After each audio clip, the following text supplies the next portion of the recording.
Saksi kunci jadi tersangka sebut Brigadir AK tembak korban 2 kali hingga tewas, kaget tiba-tiba menembak tanpa sebab. Brigadir polisi berinisial AKS yang diduga membunuh warga dalam kasus pencurian dengan kekerasan, Curas, di Kalimantan Tengah, Kalteng, disebut melancarkan aksinya dengan menggunakan senjata api hingga membuat korban tewas. Hal itu diungkapkan oleh Parlin Bayu Huta Barat, kuasa hukum Yuliani, istri dari tersangka MH. MH merupakan saksi kunci dari peristiwa tersebut, karena ada di lokasi kejadian saat Brigadir AKS diduga menembak korban. Parlin mengatakan, MH bercerita soal kejadian itu kepada Yuliani, bagaimana detik-detik pembunuhan itu bisa terjadi.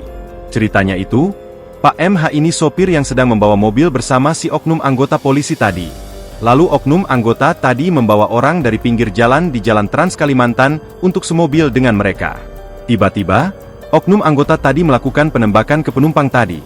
Kata Parlin, saat diwawancarai awak media di markas Polda Kalteng, Palangkaraya, pada Senin, 16 Desember 2024. Penembakan yang berlangsung tiba-tiba itu, lanjut Parlin, membuat MH terkejut. MH juga merasa takut dan tertekan. Pak MH dalam posisi itu di bawah ketakutan, karena ada menggunakan senjata api. Kalau saat itu dia berontak, bisa jadi nyawanya juga terancam.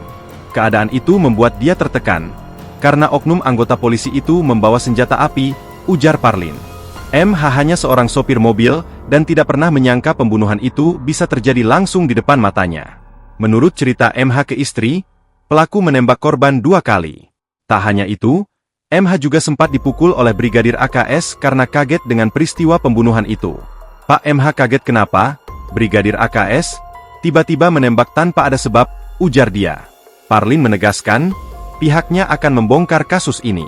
Pihaknya juga akan melihat fakta cerita itu sesuai dengan kondisi otopsi jenazah korban. MH menjadi saksi kunci dari kasus ini, mengingat dirinya lah yang berada satu mobil dengan Brigadir AKS saat peristiwa berdarah itu terjadi. Kami akan pelajari dulu apakah ini ada potensi pra-peradilan atau seperti apa. Kami juga akan bermohon ke Lembaga Perlindungan Saksi dan Korban, LPSK, supaya hukum ini lurus, tegas dia. Download Tribun X sekarang, menghadirkan lokal menjadi Indonesia.